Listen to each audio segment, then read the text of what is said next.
feeling cold against your skin. Running through the chaos, letting all the sin. Temptation in a bottle, ready for the night. Craving for the thrill, it's time to ignite. Dark desires burning bright. Echoes in the dead of night. No retreat, no looking back on this heart attack.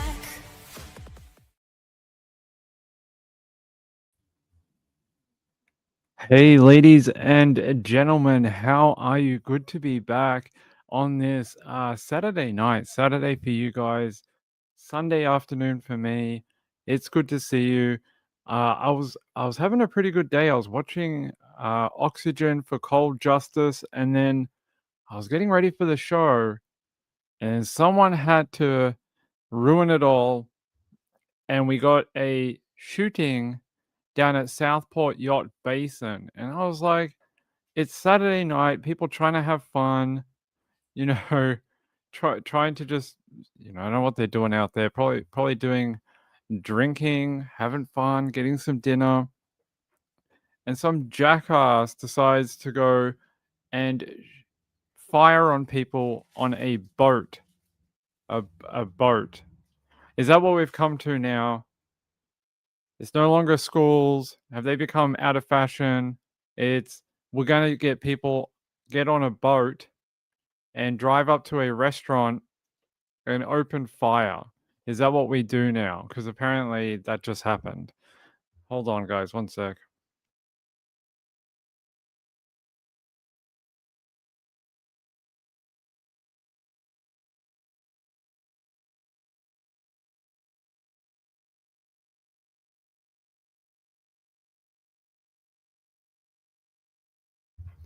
All right. Sorry about that. SP1 said, oh, is it the NC? Yes, it is.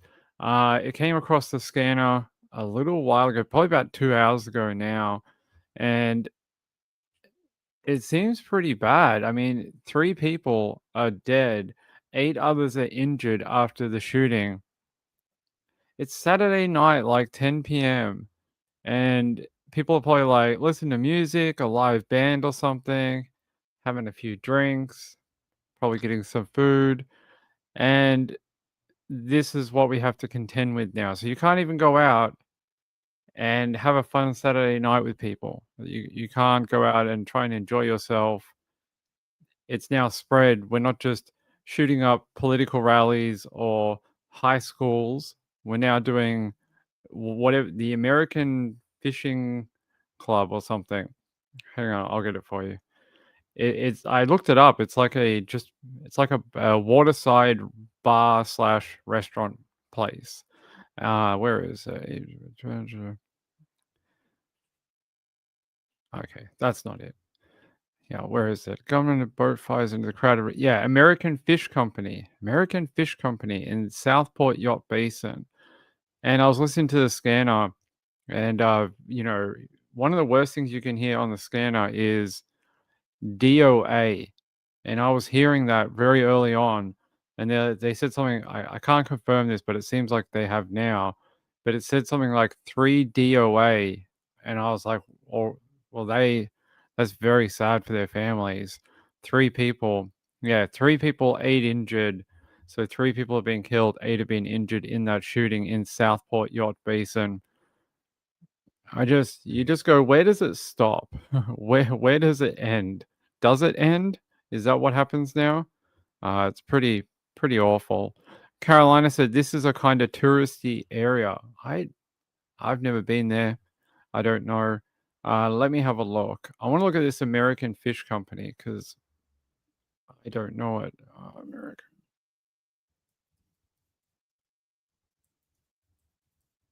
There we go. So, good work, Ping. And knock something off my desk. What is it? Let's have a look. So there's a bit of an overview of what it is, and you can see right on the water, got a pretty big bar. You can even pull up your boat there by the looks of it and tie up, get off. There you go. There's the live band. I knew it had to have a live band. So what do? So you can get some drinks. They have a restaurant called the Frying Pan. There you go. multicolored drinks. That's what everyone wants on a weekend. Multicolored, bright colored drinks. Yeah, there you go. Get all these different types of alcohol. I like this one. It's called the Painkiller.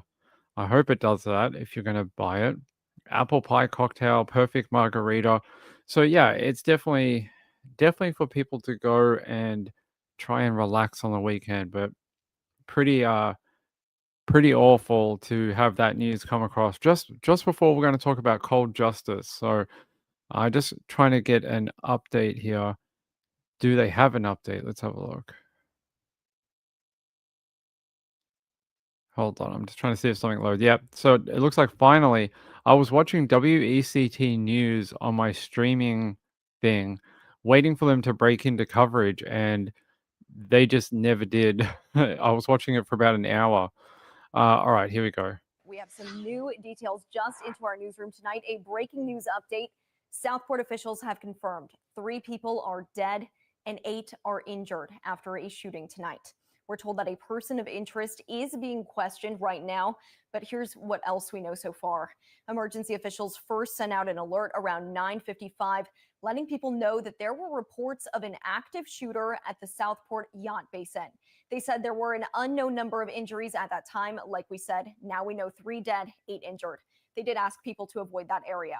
We have a crew that is in Southport right now. They are going to try to confirm more details for us, and we're going to keep you updated on air as soon as we learn more, either later in this newscast or tomorrow on Carolina in the Morning.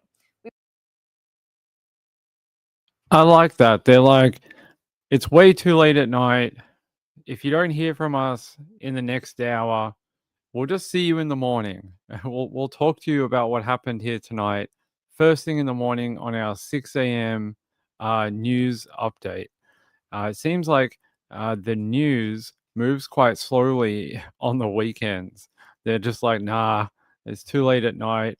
We're not going to update anyone. We're just going to wait till the morning. So I don't know how much we're going to know, but they did say that there is a person talking to authorities, but they didn't say anyone was under arrest at this time. So I don't know, guys. You're going to have to just wait and see. Yeah, I'm just trying to see if there's anything else here. It doesn't look like it. Looks like a lot of the updates were a couple of hours ago now. Yeah. Yeah. Not a lot of new updates on that one. It's everyone's got the same information.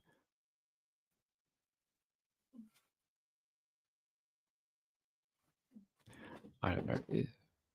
So there's unconfirmed reports of who the alleged shooter is, but I don't feel comfortable reporting it on the air. But I will say that there does look like to be someone being bandied about as the name. But tonight alone, in the last hour, I've seen 3 different people post 3 different people who is the alleged person who did it. Some jackass posted a person of that is a Black American, and I was like, okay, that seems very racist. I don't know why you would do that. Someone posted another white guy, and then this one is another different white dude. So doesn't seem like anyone knows who the hell it is. Seems like most people are just posting whatever to get impressions online. Carolina said, I haven't seen that name confirmed. Hey, did someone post it in the chat? Where is it? Is it the same one I am seeing? Hold on. Who are we talking to? Oh, you're talking to me. I thought you were replying to a comment. I was like, which comment said it? No, she's talking about what I said. Yeah, I haven't seen that name confirmed. There's only like a couple of people talking about it. I would wait for more verified sources to actually use that name. So we'll find out. I'm sure if it is that person, it'll come out pretty soon. So all right. That's it for now. There is no, I could spend an hour on the air playing you the same footage over and over again, repeating the same 3 lines of information, but I'm not going to do that because that's boring as hell. So we're going to talk about cold justice because that was on. I had to wait for the West Coast premiere. That's why we're on now, is because for some reason, when I logged in at 10 a.m. to watch it, it was showing the West Coast feed and not the East Coast feed of Oxygen. So I had to wait 3 hours for them to show it on that one. But a very interesting case tonight. Ronna Bremer is the woman who vanished. She vanished into thin air, right? But 2 years after she disappeared, someone found her skull near where she went missing and mailed it into authorities. Mailed it. Like they got a box, they put a skull into it, and then posted it to the police. If that is your normal Tuesday, then okay, but seems pretty like an abnormal thing to do. You know, oh, I just found a skull out in the outside my home. I'm just gonna box it up and post it to the authorities. Why would you not drive it in and give it to them? Look, doesn't matter, but apparently that's what happened. But it has been 30 years, like they're saying on here. Just 5 days before Christmas, pregnant mom Ronna disappeared from her Ozark, Missouri home in 1988. 2 years later, her skull was found in a crevice in the woods, but the mystery of her death would never be solved. And this is one of these very disappointing episodes where there's a photo of her right there. This is one of those, oh, guys, sorry. There we go. It switched over. This is one of those disappointing episodes where, very unfortunately, while it all seems to check out, there's no movement. So we got to another end of an episode. This is the second week in a row where they're able to tie down who they think was involved with her disappearance. They take the case to the DA, but no movement. And it's unfortunate. This one is a very tricky case. Imagine if you had a crime like this, but you have suspects. So you have people who you think are involved, but all of them are within the same family tree. So they're all within the same 2 or 3 branches from the victim. That makes it really complicated because they are intertwined with each other. It's not like they are separate people. They're not like one is a boyfriend, one is a husband, and one is an acquaintance. These are all family members. And that makes it much more difficult because then you're going to have to try and, they're obviously going to try and protect each other for the most part. So here, let me give you a background on her. There's a nice photo of Ronna there. Let me read up here. So she was aged 22 at the time of her disappearance, was a stay-at-home mom with 2 children and expecting a third on the way when she vanished on the night of December 20, 1988. They say her husband, Joel, said the couple had been fighting that night and he walked away from their Ozark, Missouri home on foot. His sister, Barbara, reported getting a call from Ronna about 10:30 p.m. asking whether Joel had made it to her home. Barbara told police she didn't know where Joel was, but that she sent her husband, David, and brother-in-law, John, out to try and find him. According to the show, they claim they never found him and returned home. Joel told police he originally planned to wait outside his workplace until they opened the next day to get his paycheck, but he got too cold and returned home, where he fell asleep in the living room with his 2 children. According to Joel's account, he didn't realize that Ronna was missing until the next morning. So she just disappeared. So somewhere between sending 2 people to go and find Joel leaving the property and then coming home, him falling asleep in the lounge room, and then Ronna somehow disappears, but neither the two people sent to find Joel nor Joel himself ever see Ronna that night.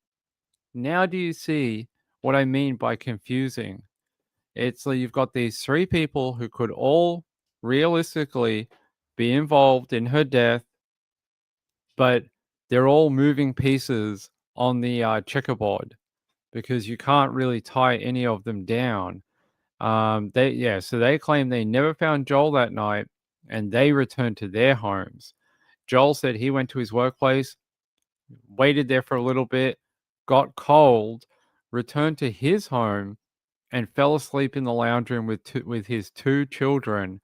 And then somewhere, Ronna just vanished, just up and disappeared, to the point 2 years later, her skull is found in a crevice in the bushland not far from her home.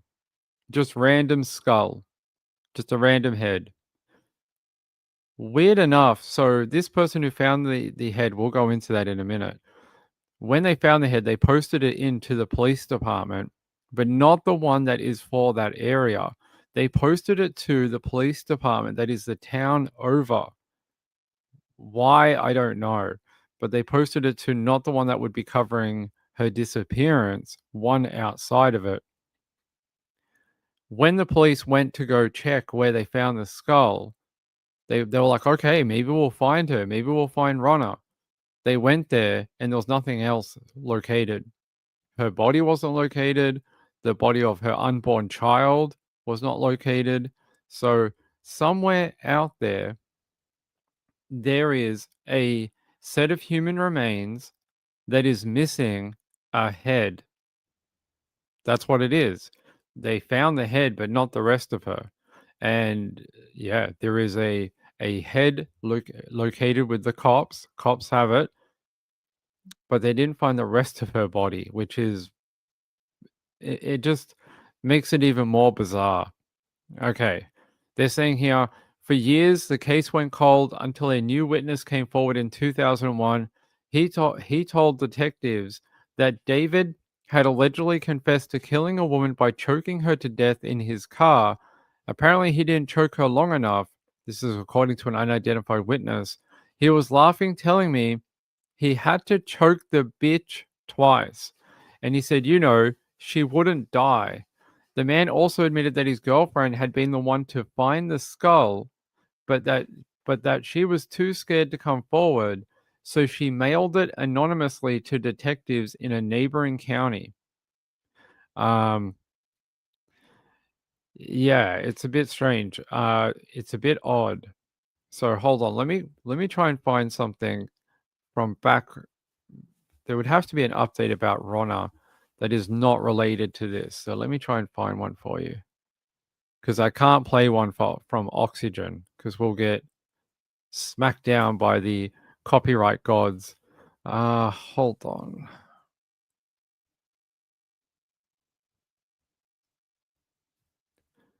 Apparently everything I can find is about Oxygen. Hold on, guys.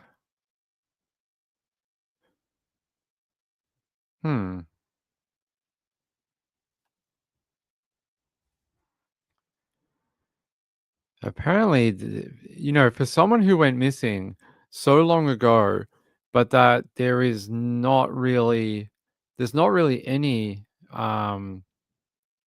there's not really any coverage of her case, like locally at all.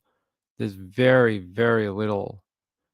I was trying to see if there was a news article, anything we could use, and there is not. It's basically barren. There's like very little. We have the same thing here.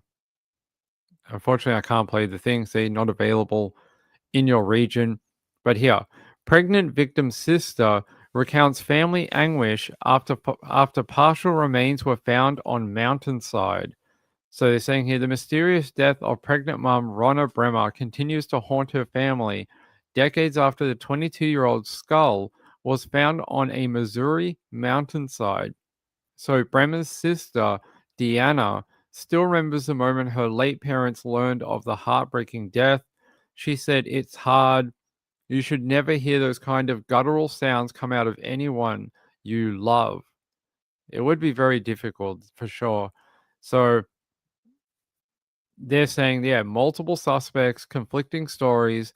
Can they uncover the truth to what happened to Ronna? And I have to say,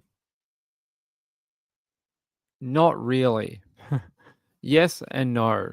They put together a pretty good circumstantial case, but the fact that the DA has not picked it up so far tells you a lot. So, yeah, Joel. So, Joel, her partner, sorry, at the time of her disappearance, those who knew Ronna, including her family and co-workers, told investigators that they believed Joel had been violent in their marriage. Years after his wife disappeared, he also served time in prison for this word that I'm highlighting but cannot say. Hopefully, you guys can see it on your screen. This word that I can't say on YouTube, the couple's daughter. So, this M word and his own daughter. He served time in prison. This is Joel, Ronna's husband, did that to the couple's daughter.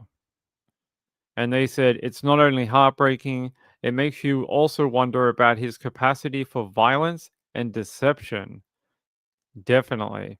So here, let me go further down. Uh,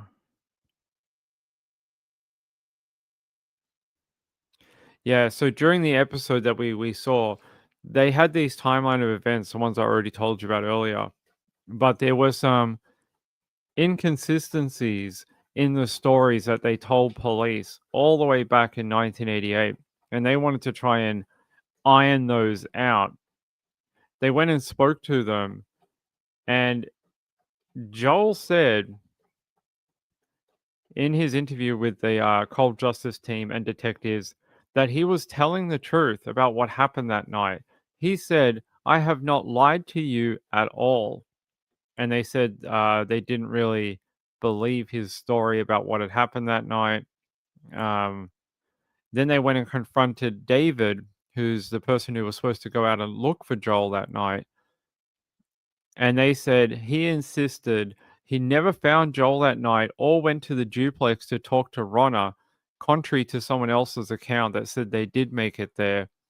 He said he never knew that Ronna's skull was discovered near his home and told them he didn't kill her or ever confess to doing so. He says it's a lot of hearsay. People are saying this and that. Apparently so. They said by the episode's end, the team felt they had a strong enough case against both Joel and David. The detectives with the Christian County Sheriff's Office met with the prosecutor, who told them she planned to look into filing charges against both men. So it sounds like what happened that night, not not their statement to police, but at some point Joel and David ended up crossing paths. And it sounds like they went and took it out on Ronna. At least that's where they're coming from in the episode. And they made her disappear, dumped her possibly on a mountainside. But to this day, this happened many months ago that they went out there and did all this. There is no charges filed. I don't think so. Yeah, I don't see any charges being filed against either man in relation to this story, unfortunately. Now, let me see if I have anything else here for you. A bit of a short one tonight for this one. I wish I had more, but there's like no reporting on it that I can give you. Let's see.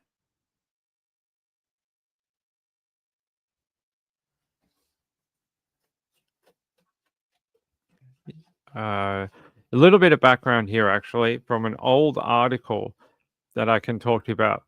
So, Ronna had recently moved from Iowa to Christian County, Missouri with her husband Joel and two children aged 1 and 3. 3 days before Christmas 1988, at age 22, she disappeared. At that time, she was 7 months pregnant. The police were suspicious of the disappearance since no motive for Ronna leaving of her own free will could be found. No body was ever found and no arrest has ever been made. The case went cold and no further developments until 2001. And then they said, but in 1991, a skull had been mailed to the Greene County Sheriff's Department in Missouri. The skull was mailed to a forensic anthropologist for a plaster cast to be made. The resulting image was of a woman with sharp features and dark hair, but for a long time, they didn't receive any tips on who this unidentified woman could be. It wasn't until the sheriff of Christian County PD looked into the cold case of Ronna Bremer and realized that the Greene County skull had not had dental records compared to missing women. And they said in 2002, the dentals were found to be a match with Ronna. And yeah, so that's how they figured out that the skull was hers. Let me see if I can take you to an old article about it. Nope, that's not going to work. What about this one? Okay.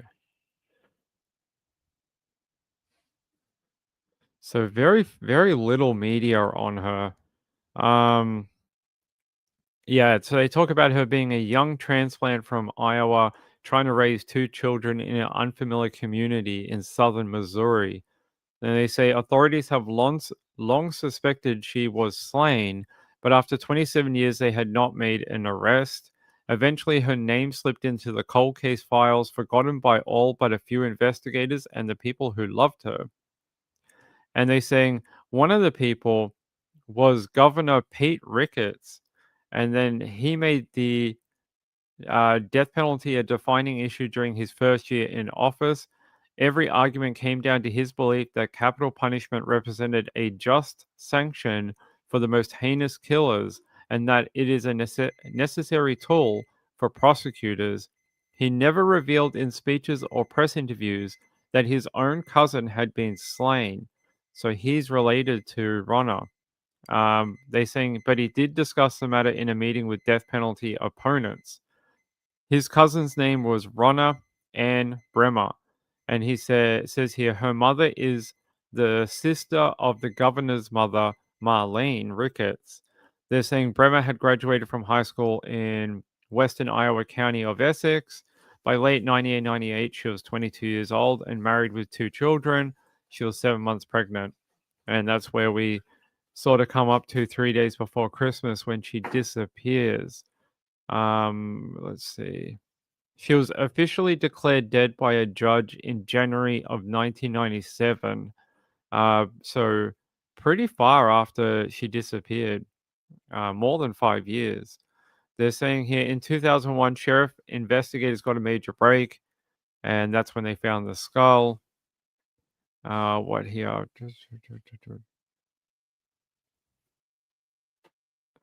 Yeah, so that's all I have here. Very little information, but Cold Justice believes it is Joel and David. So here, let me go through who these people are again. So Barbara, her husband is David. So they believe he's what she's when she got a phone call from Ronna asking if Joel had made it to her home, she sent her husband David out and her brother-in-law John to go and try and find Joel. Cold Justice believed that at some point they did meet up and that Joel and David hurt or disposed of Ronna after this point. So that's where their two names come into it. And the other thing is the skull that they found was found not too far from David's property. So that's not, you know, that seems like a coincidence that shouldn't be ignored.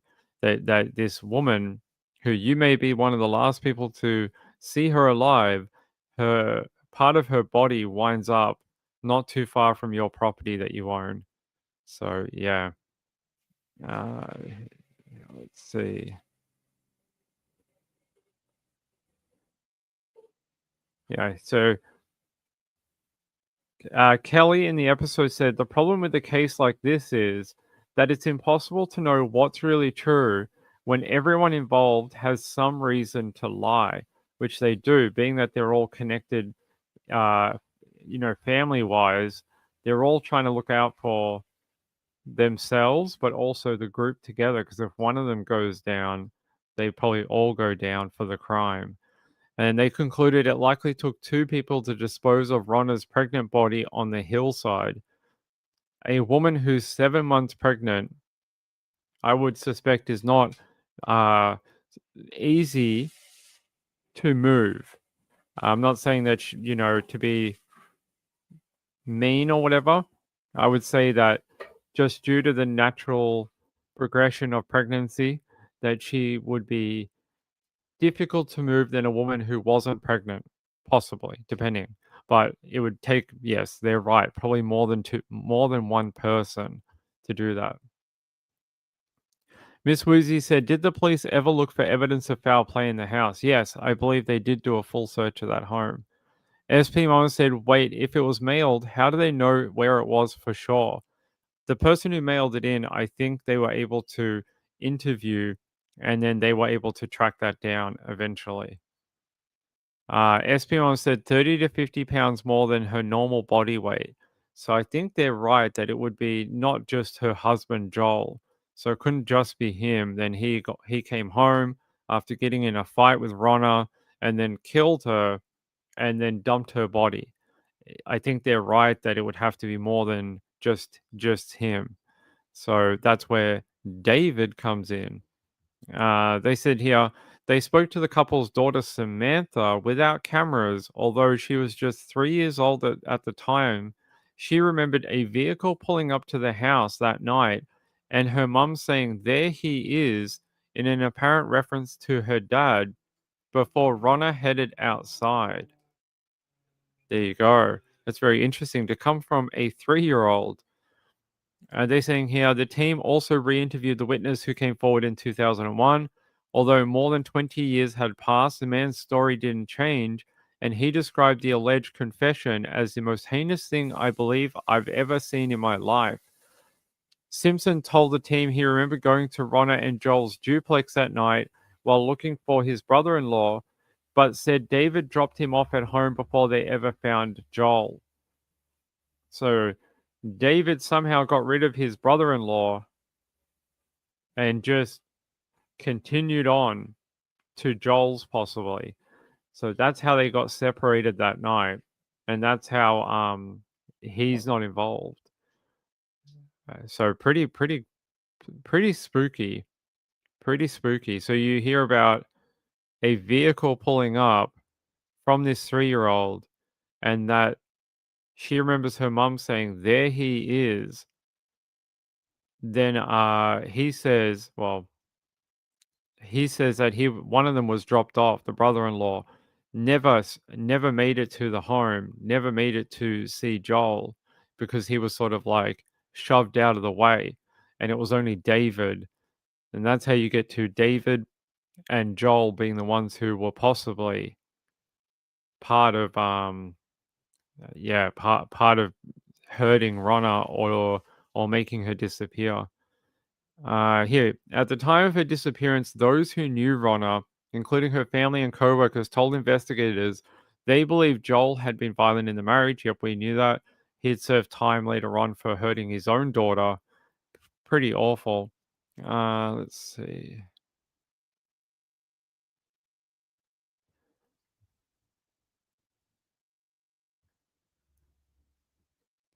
Yeah, so that's where we get to. They didn't provide any more on this one for some reason. Normally we get a better rundown of the episode. Give me 1 second. Let me see if it's this one. Nope. Yeah, let me check my.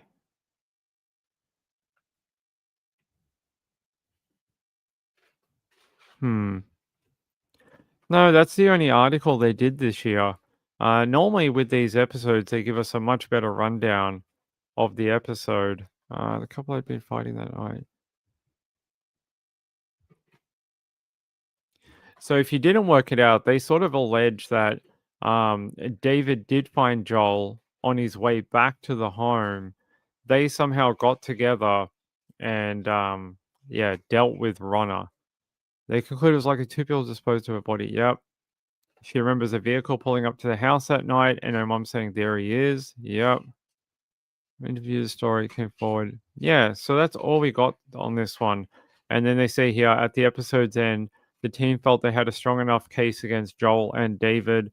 The detectives with the Christian County Sheriff's Office met with the prosecutor, who told them she planned to look into filing charges for both men. This year with cold justice has been a strange one that normally they deal with cases that have these back histories that we can sort of uh, ply through and sort of get more court records and things for. But the last couple have been sort of like this, where there's very little back history that we can actually tap into. So we'll have to wait and see what happens. But so far, there's really been nothing. Yeah, I want to put Ronna's photo up here. There you go. There's a photo of her. Let me check one other place.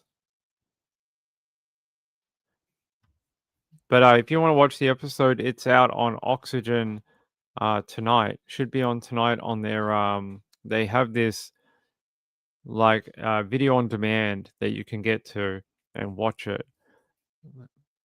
You know a case is cold when you go through the internet and there's no anything on her. Like nothing. There's the only thing you can find is things from recently. Recently. Yeah, I'm just trying to see if we get anything else. Everything that comes up is from Oxygen, unfortunately.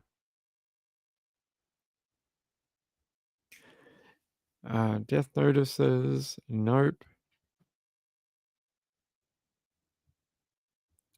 Yeah, that's it. Like, there's just no more. There's no more to give you. So it's a very sad case. Espion said, probably nothing will happen. She looks like someone's best friend, a Drew Barrymore girl next door. She does sort of look a little Drew Barrymore. Let me read through some of the. I couldn't see you guys when I'm reading the thing. Therapy is good, easy to talk about a word without triggering. Yeah, it could be. The fact that the dad, Joel, attacked his own daughter years after what happened to Ronna tells you a lot about this man. What was happening inside of their marriage? If he had the conviction to do that to his only his wife's gone, he has his children and that's it, two children, and he's willing to do that to his own child. That's what else would he be willing to do? Rachel said it's sad when cold cases aren't online, they need coverage. I'm gonna check Web Sleuth, see if they have it, but here, Ronald Bremer.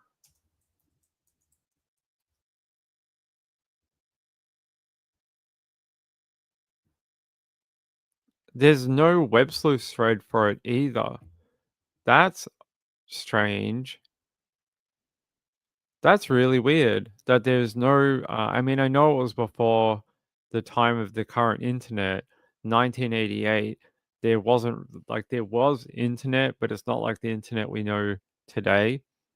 But the fact that there's not even a thread on there at all is yeah, that's brutal. Yeah, let me have a look.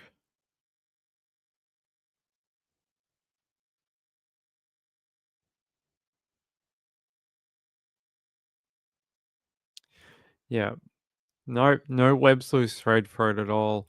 And I can't really find much else. I found an old Reddit thread about her.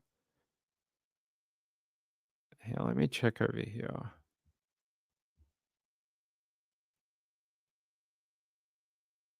I'm just checking like what their Facebook page has to say about her. No. That's sad to me too. Here, check this out. So if we go to the Oxygen post about it on Facebook, This was the sort of write-up about it. It has no comments and only 18 interactions with it. See, Ping's gonna like it. There you go. Ping put a love heart. But that's it. So that tells me that it wasn't exactly a real popular case. Normally, if it's something that people are really invested in, it'd have a lot of shares and comments and, you know, thumbs up and love hearts and things like that. But the fact that there's no comments on it at all and there's only 10 shares shows me that the investment in it is like the viewers are not that invested in this particular episode at all. Let's see.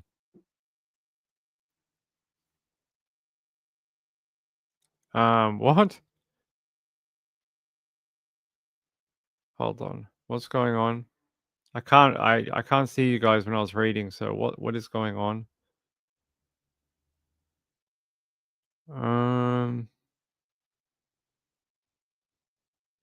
I'm just trying to catch up on the comments. Give me 1 second.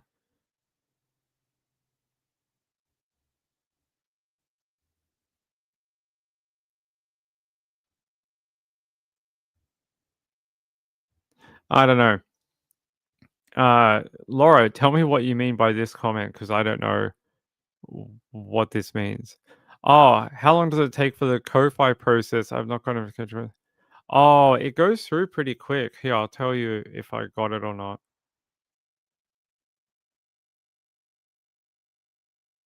No, I didn't. I'm just checking for you.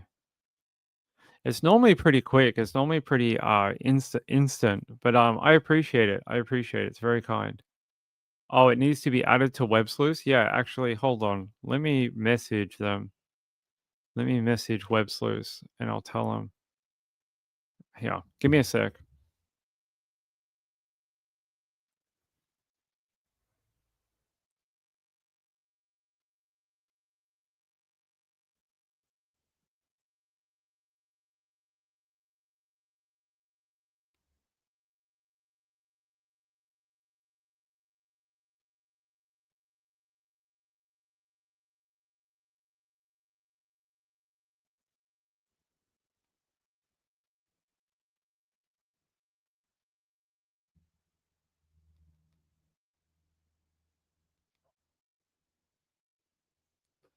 All right. All right, there we go. I messaged them letting them know that there is no thread on web sleuths at all. Like that's weird to me. They have threads dating back to the 50s and you know, things 40s. I think there's even one from 1946 or something. The fact that this is not in there at all is bizarre, really strange. Let me double check. Is that am I right? It would come up if I searched it. Not. It is not. It yep. It does not come up at all. Yeah, let me look up this. What state is this again? Ping's getting lost in states of America. Missouri. All right. Let me try some other identifiers and see if we can dig up anything from an old paper or.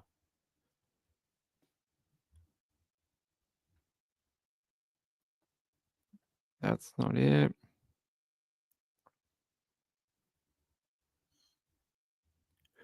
Yeah, just okay. Is that something?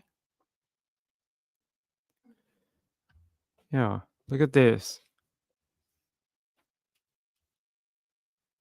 Christian County, that's where it's from. Patrol joins missing person case. Christian County authorities are seeking information on the whereabouts of Ronna Ann Bremer, who has been missing since December 20.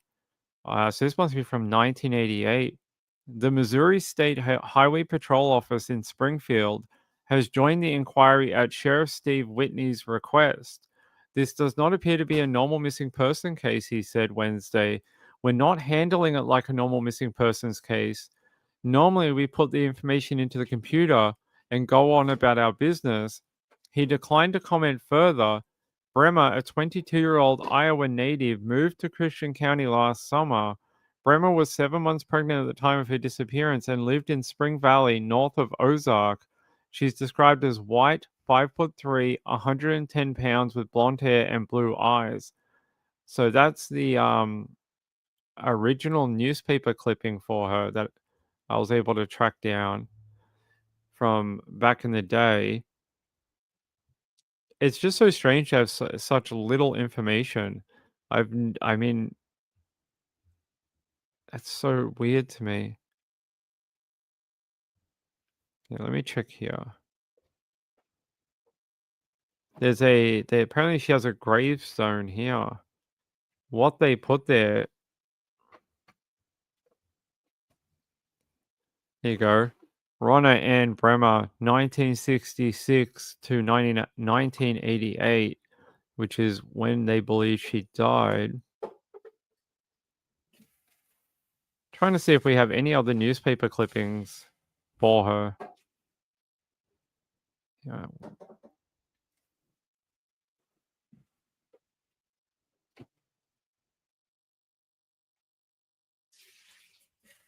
Yeah, very little.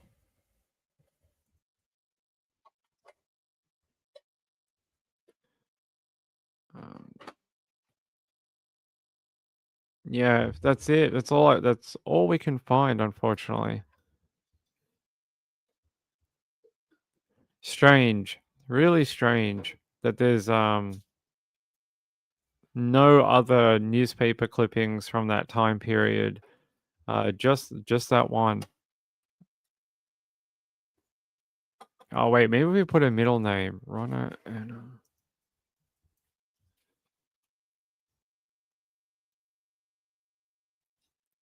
No, that didn't help either. It keeps directing me to this newspaper, but I don't understand why. Wednesday, the 18th of November, 1998? No, that's the wrong year. Yeah. That's it, my friends. That's the only one we're able to track down, unfortunately. This one. About the original case back then. That's it. Blaze says, I think I've heard this story on Unfound Podcast or G. Hughes. Those are the two I listen to for cold cases. Gray might have done it. He likes to troll through newspapers. Maybe this clipping is from Gray. Oh no, wait, who's it from? Zed. I don't know who Zed is, but it was done last year, June 4th, 2024. So someone picked it up out of the paper only last year. Why they did, I don't know. But yeah. All right. That's all I can give you though. That's all I can give you. So let me go through some of the comments. SP Mama, yeah, nothing will happen. We'll see. Let me see what else I missed. No charges. Although one of the men did serve time in prison for that charge against his own daughter. So the father, Joel, he did spend some time in prison for that M word that I can't say on YouTube. So I can tell you that did come up in investigations from my looking into this before we went live. All right, let me check if there's any update going on in North Carolina for this Southport Yacht Basin thing.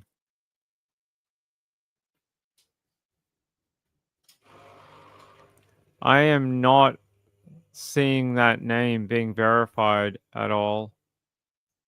Although they're saying here multiple patients were transported to hospital in that incident. They're saying that the shooter is not in custody. So they're saying still not in custody. Although now a Daily Mail has picked it up. So this is the Marina shooting. Now, let me pause that. That's all the lights from earlier tonight. You can see how many people rocked up after. Huge response of police and a lot of bewildered people. Very, very sad. All right. 3 people killed, 8 were injured after a boat pulled up to a North Carolina tourist spot and opened fire. Shooting took place between 9 and 10 p.m. on Saturday night. A boat paused in the marina near the American Fish Company in Southport, North Carolina, and a person on board fired into the crowd at the pub. The shooter then fled the scene on the water using the intracoastal waterway towards Oak Island. Yeah, so they weren't able to track him down.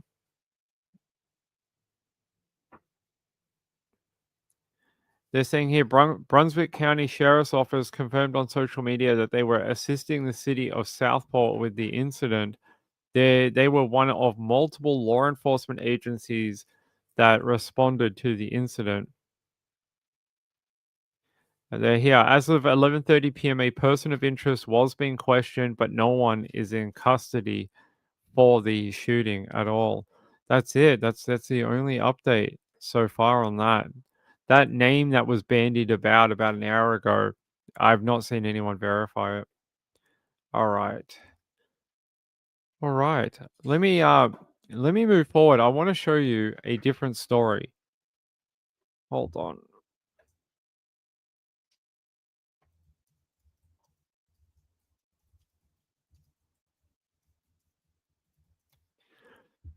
Yeah.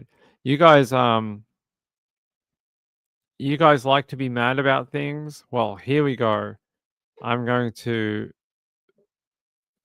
show you this if I can find it. Yeah, here we go.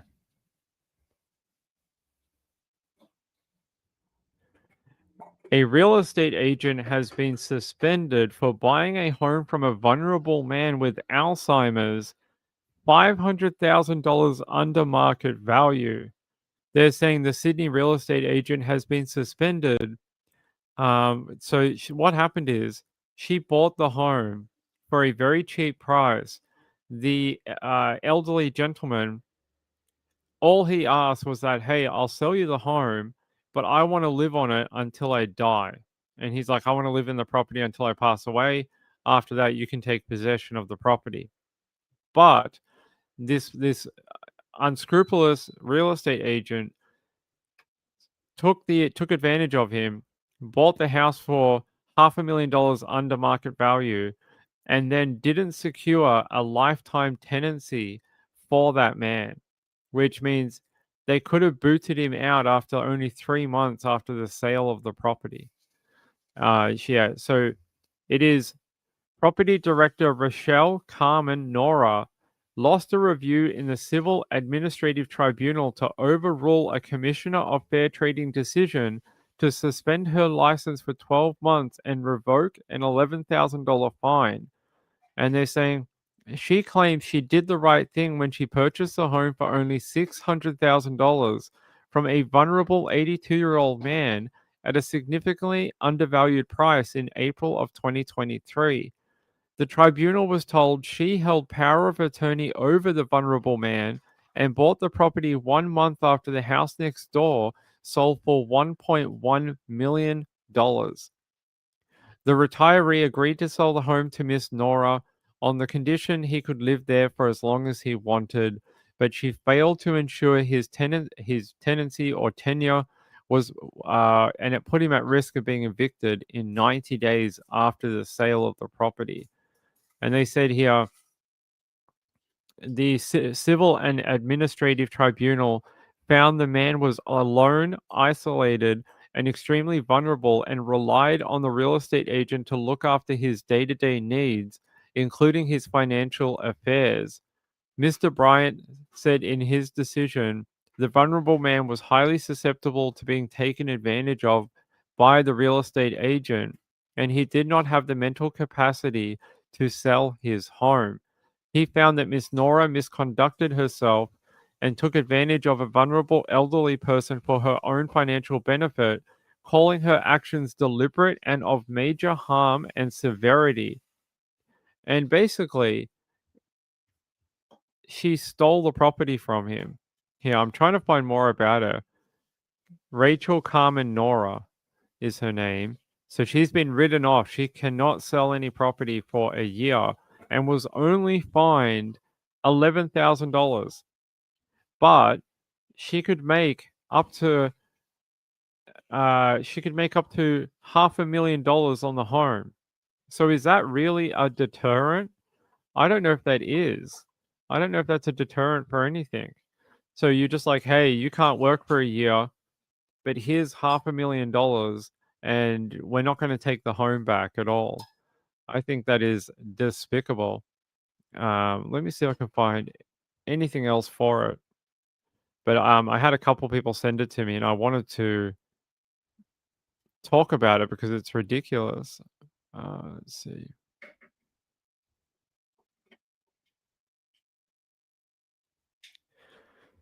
Yeah, Yahoo Australia has it. Here's her photo as well. So she had her license suspended and was only fined that 11 grand. And yeah, so the elderly man had a problem with alcohol and had Alzheimer's and was aged 82 years.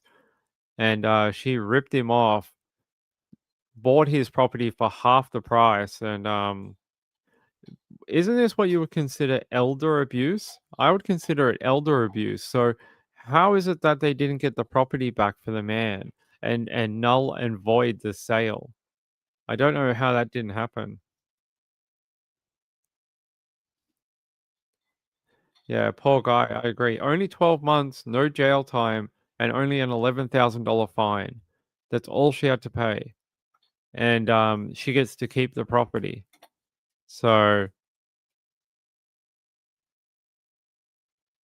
they said that her conduct may put the real estate industry into disrepute and fall short of community expectations of a license holder. Yeah, no duh. Um, so that's all we know about it. I don't know what happened to the man. It doesn't tell us, but we do know that she was struck off for 12 months, can't sell any property, but $500,000 is a pretty good, you're going to take a 1 year holiday, but you get to keep $500,000. I think a lot of people would take that deal. Rachel said, so him signing the document should be declared null and void. He wasn't of sound mind. Maybe they'll have to go through a different court process to make that happen. But I don't have any update as to what happened to the man, unfortunately. There's nothing I can find.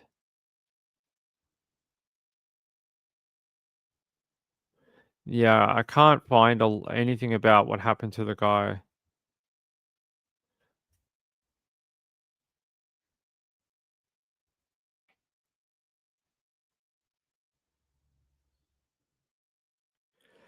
Yeah, a lot of people in the comments are saying if he did not have the mental capacity, then surely the sale of the property could be challenged and the sale contract be basically ripped up. I agree. I don't understand how that doesn't happen with the finding that the tribunal found. That it should be an automatic thing.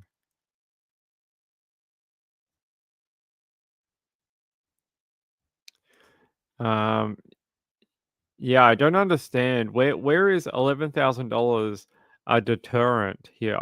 You get $11,000 and a 1 year holiday. She gets to go enjoy herself for 12 months, and she gets her license back in a year. In a year, she'll get to go back to her job. Yeah, it's pretty upsetting, right? It's pretty BS. So she'll be fine. The guy, on the other hand, um, may be homeless. Maybe have to find short-term accommodation very quickly because it's not his home anymore. There's nothing they have to do legally to let him live there. I hope they'll honor it, or at the very minimum, they will get the property back for him. All right, I got another story that I want to talk to you about. I think I want to go to KPTV. If this is the right one, hold on. No, it's not the right one.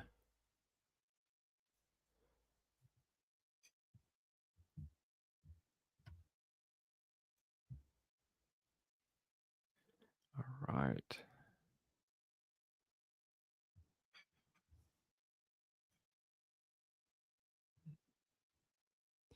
All right, fine. We'll do it on here. Alabama man admits to hiring fake hitman to kill entire family as he's called out by undercover FBI agent. When will these people ever learn that keep trying to hire hitmen online? They say an Alabama man who tried to hire a hitman to kill his family pleaded guilty to the shocking crime after he accidentally asked an FBI agent to commit the heinous act. Muhammad, 64, was arrested last September after he met with an undercover officer posing as a hitman and negotiated the cost of killing his wife and 6 adult children. Law enforcement was tipped off to the scheme when a witness, who wasn't named in the criminal complaint, told the FBI that Muhammad had asked him to take care of his family members. He told the witness that a falling out with the family destroyed him and that he was willing to die for self dignity and die for pride. He said, "Find me somebody, I'll pay. All I need is a number." And he says, "You say you got people where you from. Man, just find me someone. You don't have to be a part of it. Just get me a name and number and I'll take it from there." During a separate interaction, Muhammad told the individual, "Get me that name and number or I don't want to see your face again." An FBI agent then began communicating with Muhammad posing as the hitman. The two coordinated a meeting where Muhammad divulged how his family had turned against him and that, he obviously wanted them dead. I feel like we've read about Muhammad before. They're saying he also claimed that his wife, who was only referred to as SA, was cheating on him and conspiring to steal his money. Muhammad then provided the undercover agent with his address of his wife and 6 children, along with the descriptions of their vehicles. He agreed to pay the agent $20,000 to kill his wife and $5,000 for his children. Muhammad told the FBI agent, "You pick and choose who you're going to take out and get paid." He then referred to his wife as a big whore and instructed the undercover agent to start with her. When the agent pressed Muhammad for more money, he appeared to get agitated and responded, "Start with one, take your time, second, third, fourth, fifth. I don't give a fuck. Just start with one." The agent said he needed $5,000 for killing each child, but agreed to $2,000 for the first murder. Muhammad responded that he wanted his wife killed first, adding, Your money maximum within 2 weeks, 20,000, not 5, 20, because it's a big head. The others, it's okay, they are trash, cockroaches, but this one deserves more. I give it to you." So he's saying that his wife is trash and that she's the big one and that she has to be done first. He has to she has to be killed first, apparently. When do these people ever learn that you'll always be talking to an FBI agent? There is his dumb face. There is his dumb face for the world to see. Always talking to an FBI agent every time. Let me see if I can find a link for you. That's not it.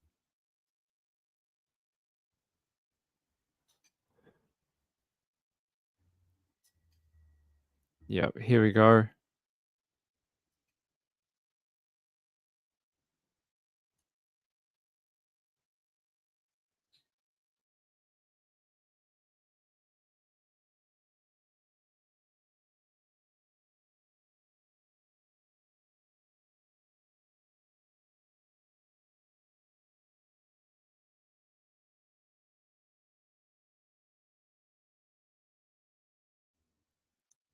Hold on. What is going on?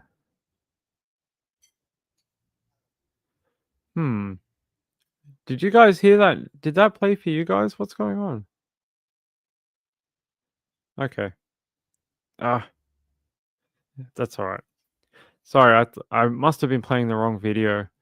That's okay. Here we go. So a Hoover man has pleaded guilty to hiring someone to kill his wife and 6 children. I'm glad he pled guilty. He entered his plea before the U.S. District Judge Madeline H. Hakala to 7 counts of murder for hire. There is his dumb face again. There is his dumb face. Good work. Your dumb face is on the internet again. Uh, I can't believe he thought his children were only worth $5,000 each, but his wife was worth 20,000. I don't know how that works, but apparently you get a bonus if you pay for your wife and then you want to kill the children too. Dirty deeds done dirt cheap. Apparently 20,000 for the woman and 5,000 for the children. I fail to see how that works. I don't know what Hitman's like. Yeah, we do a 2-for-1 deal on Tuesdays. On Tuesdays, you buy one hit job, we throw in the others for 75% off. That's what we do on a Tuesday. Business is slow on Tuesday. So, we have to pick things up. I think that is funny as hell. I swear we did this story when it first came out. I think we did. Yes, we did. Here we go. Case that's getting a lot of attention around here, that of a Hoover man who's accused of trying to hire a hitman to take out his own family, and he was in federal court today. His name, Muhammad. He is indicted on single racketeering murder count. Your investigative reporter, Jen Horton, in studio with us. Jen, what did you learn? But this sounds like the script from a movie. It sounds a bit like it. This is charged under the RICO Act. That is for organized crime. And according to this, Muhammad was willing to pay up to $20,000 to have his wife killed and thousands for each of his 6 children. Records indicate he bought burner phones and met with an informant, showing them pictures of his family to have them killed. Muhammad appeared in court for a procedural hearing today. He pleaded not guilty to the racketeering murder count. A prosecutor noted that he'd been in contact with witnesses in this case, and the judge ordered no contact going forward. Right now, the indictment is sealed, but the warrant in this case explains he lit multiple family members' cars on fire and put trackers on their cars. Muhammad will remain in federal custody without bail.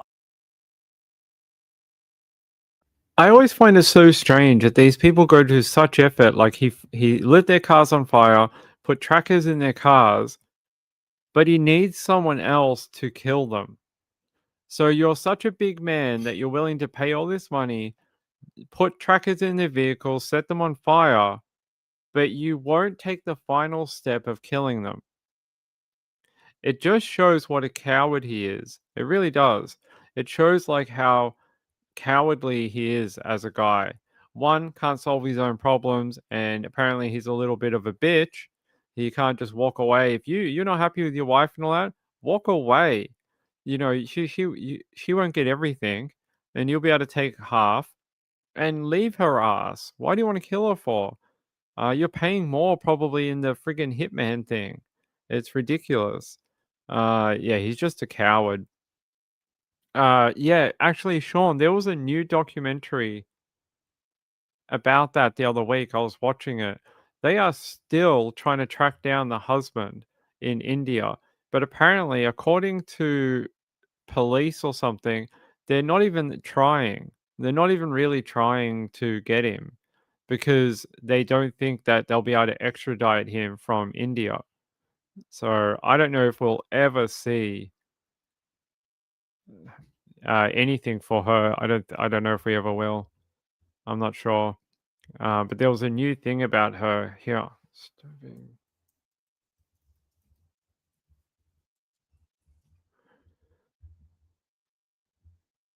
No, that's not how you spell that.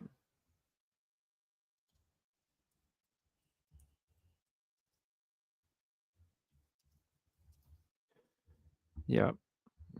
There was a new update. Is it this one? Here. Parramatta Park 10 years ago has been told there's no doubt it was premeditated and targeted. Police still don't know who killed the mother of one, but they suspect her husband in India may have planned it. Alone on a Parramatta street, this was the last time Prabha Arun Kumar was seen alive, walking home from work while on the phone to her husband in India in March 2015. But just 100 metres down the road, out of view, the IT worker was stabbed to death. More than a decade later, today an inquest was told her husband Arun remains a possible suspect. He may have been involved in arranging her murder, and he has not been ruled out as a person of interest. Arun travelled to Australia after his wife's death, appealing for information. I cannot describe to you the pain I presently feel. But he later admitted he was having an affair and gave police conflicting statements. Police consider the attack to be premeditated and targeted, but the identity of the assailant is unknown. Their only lead, this grainy security video, a dark figure barely visible. Even though 10 years have passed and a $1 million reward remains unclaimed, police are still confident in a breakthrough. It will now be up to the coroner to decide how the investigation should proceed when he hands down his findings tomorrow morning. So I'm pretty sure they did, but I don't know what they're ever going to do about it. Really, I think they did a new spotlight or something like that recently because I was watching it. Did they? Yeah, a coroner has found the death of a 41-year-old mother in Western Sydney a decade ago was the result of homicide committed by an unknown person, insisting police continue their investigation into her targeted killing. So the information I've seen is that they're basically not going to do anything. So the coroner was previously told that the husband had been having an affair, had just renewed his wife's life insurance, and changed the PIN on her bank account only an hour before her stabbing. So that doesn't seem suspicious at all. The court heard police were still investigating whether Mr. Kumar may have organized the hit on his wife. Mr. Kumar has never been charged in relation to his wife's death, and the person who carried out the attack has never been identified. So I don't know. They've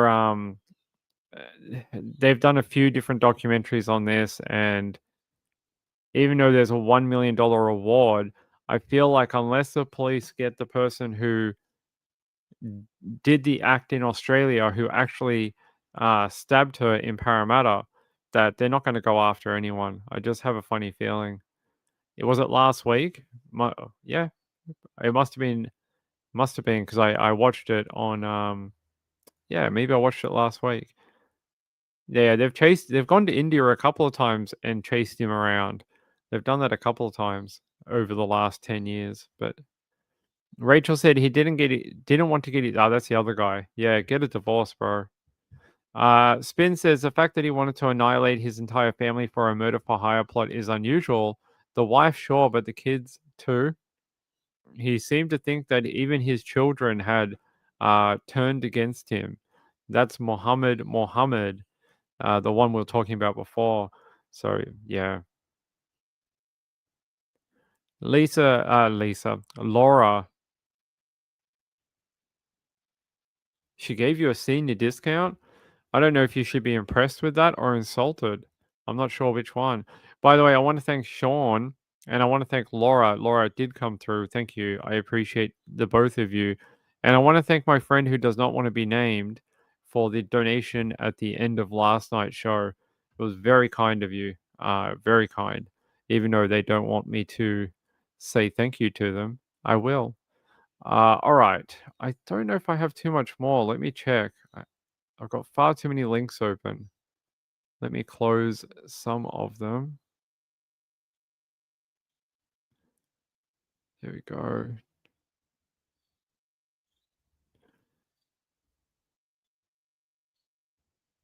All right. All right. Let me check one more place. Let's see if we've missed anything today or not.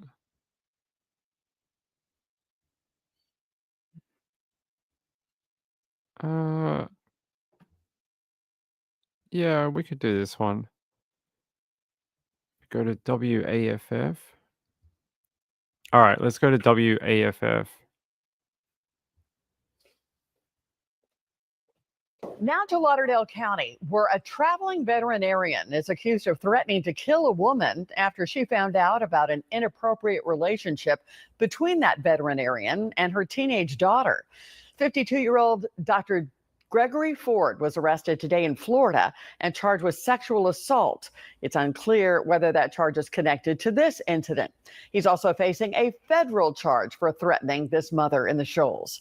WAFA 48's Noah Cowell has more on the shocking specifics in this case. According to court records, Dr. Gregory Ford started having sexual relations with a 15-year-old girl after she started working with him within the past year. Ford lives in Texas, but he's a traveling veterinarian who would attend horse shows and races here in Alabama. This investigation began a month ago when a mother found sexually explicit messages on her daughter's phone. The teenage girl then told investigators she had sex with Ford and exchanged explicit photos with him. The U.S. Attorney for North Alabama says the parent did the right thing to find an accused predator in her child's life. They will take every opportunity they can to exploit our children. And so we want to make sure that people know about that and that they are always vigilant. On Tuesday, investigators say Ford sent a long text message to the mother from a fake number saying, quote, "Listen to your daughter and our love story. She is my soulmate," end quote. "She and I would have just run off together at 18 anyway," end quote. And then things got even more bizarre. Ford became threatening, texting, quote, "If you choose to continue your crusade, I have already paid a dear friend from the CIA to long rifle a bullet in your chest." We want to make sure that that mother is as safe as possible and that that individual was apprehended as quickly as possible. A quick reaction, looking at charges in an ongoing investigation, that there will probably be more that comes down the road on that. On top of the sexual assault charge, Ford is also facing new federal charges over that threat. Reporting in Huntsville, Noah Cowell, 48 News, on your side.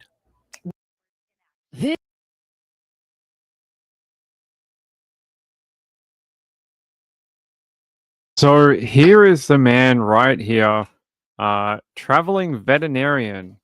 It almost sounds like something from back in the day, like a traveling circus performer. He is a little circus performer, and he is a little bit clown because his photo is right here. So that makes you a clown, and that's what you are. His date of birth, 3rd of October 1972, has been done with S battery of a victim between 16 and 17 years of age. And they're saying on the 3rd of September 2025, Detective Rivera was made aware of battery allegations that were originally reported in Lauderdale County Sheriff's Office in Alabama. The juvenile victim disclosed that she had been involved in a sexual relationship with Ford for about 2 years. This occurred while she was traveling with Ford, an equine veterinarian who provided services to farms throughout the U.S. Since Ford was battering the victim while traveling the country, the FBI got involved in the investigation. And they're saying on September 19, they received information from an FBI agent documenting the child victim's disclosure of that SA that occurred in May 2025 at Ford's residence in Marion County. And they're saying that was in Morriston. The victim provided specific details about the incident of SA and disclosed that she and Ford exchanged images that were spicy when they were not together. Through the investigation, Detective Rivera also learned that Ford sent messages to the victim's family, which you saw on that video, in which he admitted to the ongoing SA. He also expressed his love and desire to marry the child victim and stated that he would never regret the way they cared for each other. Like she was a horse, apparently. No, I added that last bit. That's not what they said. Due to Ford being a traveling veterinarian and living in Houston, Texas, a warrant was obtained for his arrest. Yesterday, Ford's vehicle was located within Marion County. He was placed under arrest and transported to Marion County Jail, where he remains without bond. Due to the nature of the crimes and the traveling nature of his profession, MCSO Major Crimes Division and the FBI believe Ford may have additional victims across the USA. Anyone with information is asked to contact Detective Rivera at 352-369-6749. So there you go. They think that he may have other victims across the US due to his traveling nature. Pretty crazy. I believe it. I would say that she is not the first, being how brazen he was. I think she would be not the first victim. Yeah, so the girl said that she and Ford had sexual relations between 3 and 4 times. I wonder why it's not a sure number. I want to know why it's 3 or 4, not it is 4, but okay. And had sent spicy images to each other. And they said here, the messages included that they found included Ford and the girl discussing plans to have intercourse. And they said after she reported the messages to police, the Lauderdale County Sheriff's deputies and the FBI spoke to the girl. Brave girl coming forward. Brave girl. Very brave girl. Let me see what else I can find about this traveling clown. Sorry, not traveling clown. Traveling veterinarian. Might as well be a clown. All right, let me see.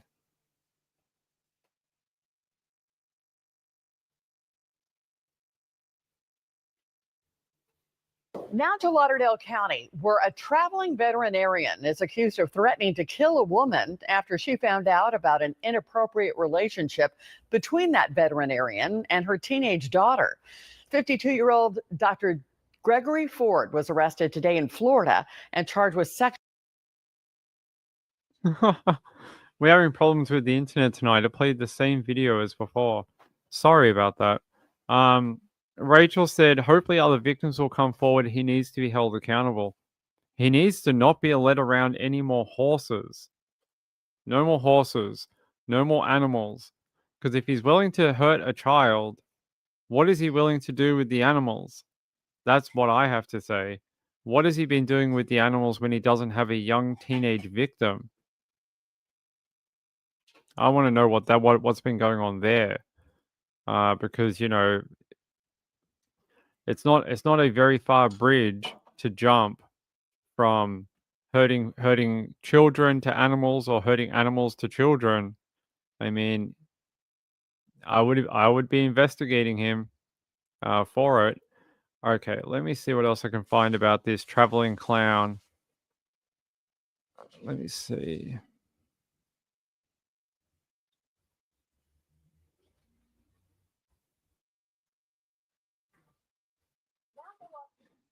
Let's see. There's a lot of news in 2 states because he comes from Florida and what's this? Sorry, something came up on my screen. What is this? Amber Alert.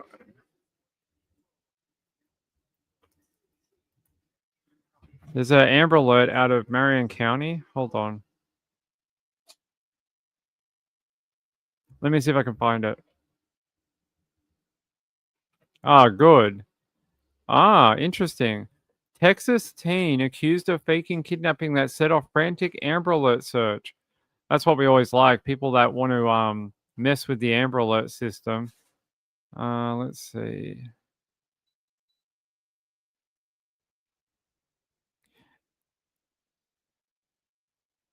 So a child named Caden Spate was reported missing on the afternoon of September 25th, and now they're saying they believe it could be a hoax, a fake kidnapping.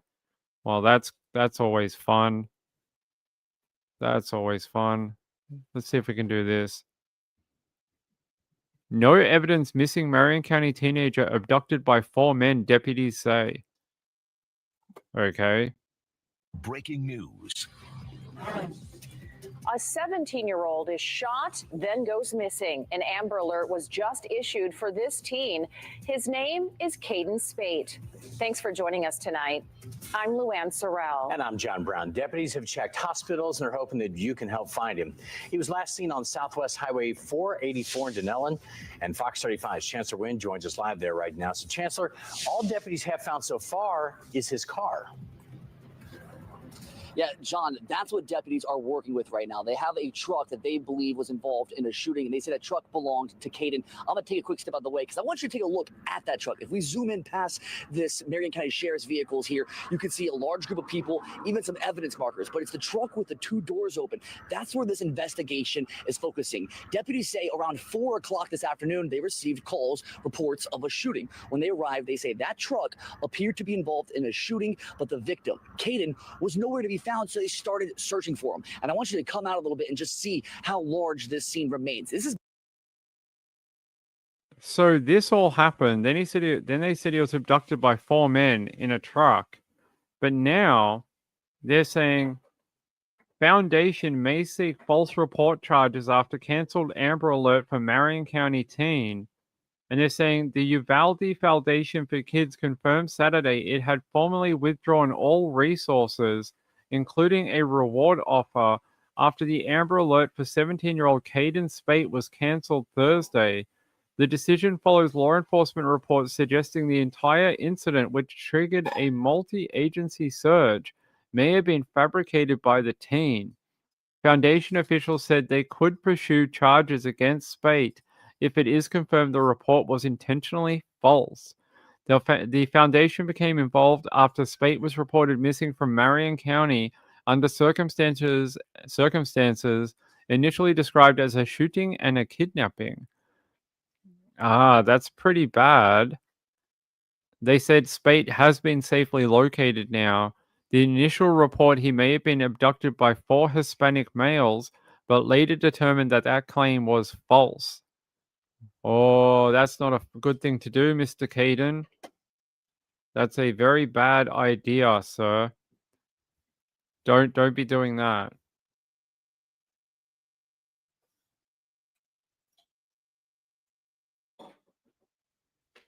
Watch college football. Okay. So there you go. Keep an eye on that one out of Florida. I think it's very silly to be trying to falsely, do an Amber Alert. I think that's a very silly idea. Let's see. So the Amber Alert was issued. Who reported it?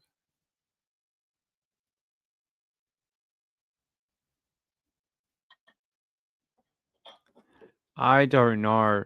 But it says here it's believed he may have left the area on a black bicycle with a red and gray tent purchased from Walmart. Detectives said they were investigating evidence of a shooting at the location where he was last seen, although they confirmed the teen was not hurt. Yeah, on Friday, shortly before he was found, the sheriff's office said those abduction reports appeared to be untrue, but no idea who actually reported it.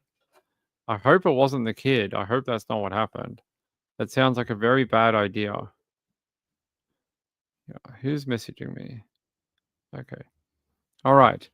I'll let you know if we hear any more. I don't know why he did it. I don't know. It doesn't tell me why he did it. It just says that that's what happened. The 17-year-old was initially believed to have been shot and kidnapped by 4 Hispanic males who'd taken him in their van. Police investigated where Spate was last seen in Marion County and found evidence of gun violence as well as the teen's abandoned car and his cell phone, but further investigation revealed that his disappearance may have been entirely fabricated. Police found footage of Spate stopping at several stores before his disappearance was reported, even purchasing a tent, a sleeping bag, and a bike from a nearby Walmart. So, here I have a thing on Newsbreak here. There's a photo of him with that bike and the shopping trolley full of things that he bought. And they're saying police said he left the store on his new bike, having abandoned his truck He was found alive and well on September 26th. So I don't know why you do that. Abandon your own truck and then buy a bike, a camping bag, and a tent. There's something weird with this. Yeah, I agree. Miss Woozy said the story is so weird. Didn't the mum post something about him being in surgery after he was found?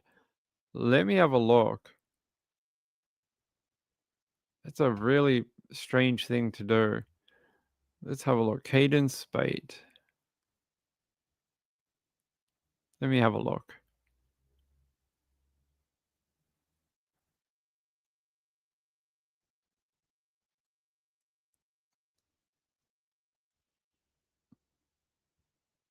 Apparently the kid has confessed to making it all up, but I don't see anything else. Yeah, blaming Hispanic people, that's not cool. Don't be doing that. That's pretty shit. Don't be blaming our Hispanic friends. Don't be doing that. I don't know. I don't see anything about surgery, but he may have been taken to hospital for observation. Often when people are found, they're taken to hospital to be checked over, make sure they're okay. But I don't see anything about surgery.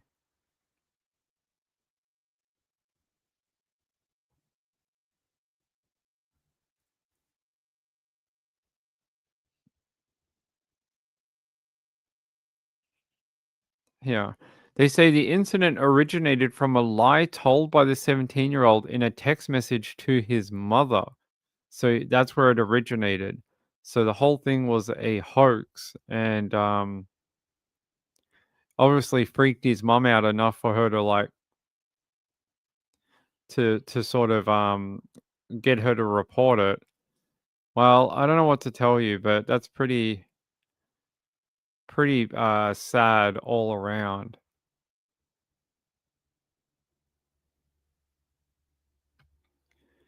Yeah. I never heard about it. I think someone emailed it to me, but by the time I looked at it, it was sort of all done. So I'm guessing that's why, is because people cottoned on that there was something not right about what was going on. So that kid is going to be in big trouble. I don't know if Uvalde Children's Foundation will seek charges against him, but they may, to make an example out of him, you know. They don't want other children getting the wrong idea.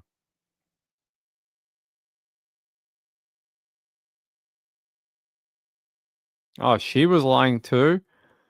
Jeez. Everyone's lying today. It's lying Saturday, apparently. Everyone's talking rubbish. Everyone's talking bullcrap. Look, messing around with the Amber Alert system, I think, is a very dumb idea. Let's see. WTF TV has an update.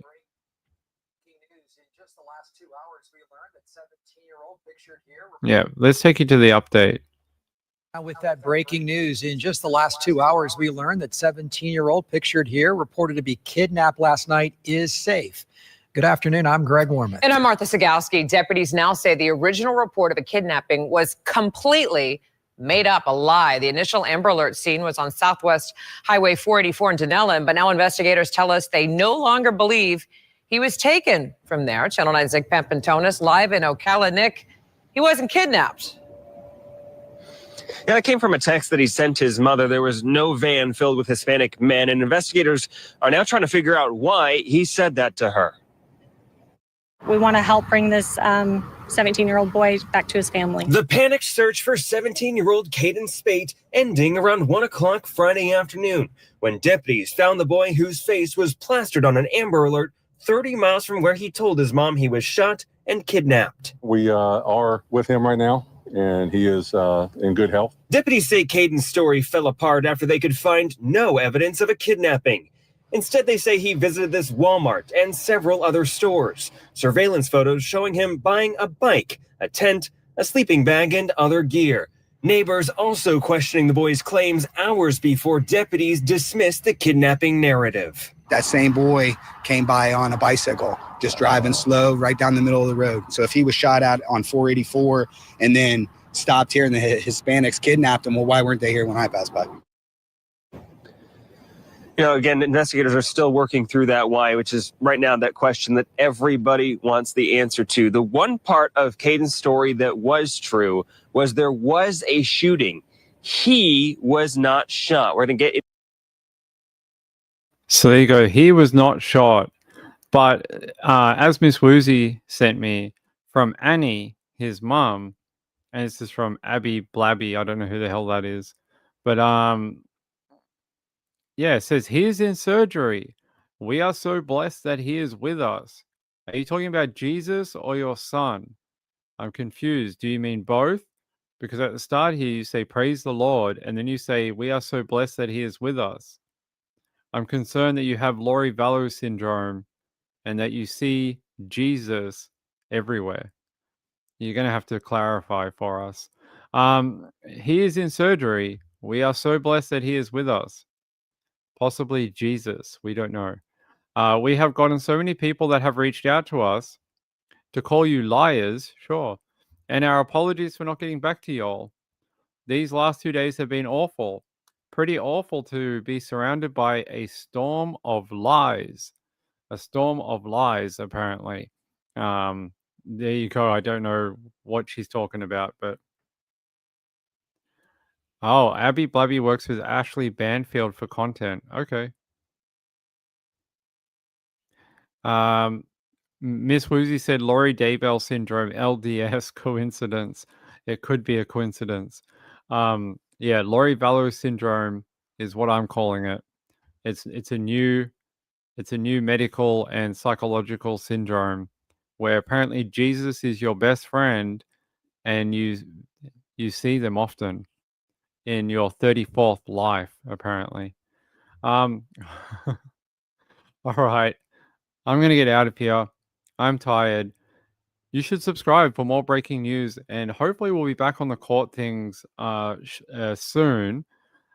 I do have one that's in court tomorrow morning, but it is a plea hearing, which I'll have a look at tomorrow. I just don't know if it's going to be worth doing or not. So I'll have a look at the documents tomorrow morning, and I'll let you know tomorrow about it. But hey, thank you very much for being here tonight.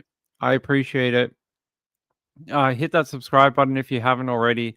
I would appreciate that. And thank you to Sean, my friend Laura T, and my friend who doesn't want to be named for the donations over the last 24 hours, and my friend Lynn D. You guys are very, very kind. I appreciate it. We'll be back tomorrow. We'll be back tomorrow after the football. So wait till the football is done. Wait for Sunday night football to be finished. And then I'll be back to hang out with you all and talk true crime. Gail says, thank you, Ping. Enjoy your evening. I will. Have a great Sunday out there in America. Have a great football Sunday. I hope all your teams win, except if you're versing the 49ers. And then I hope you lose. And I'll see you after the football tomorrow night. Good night, everyone. Bye.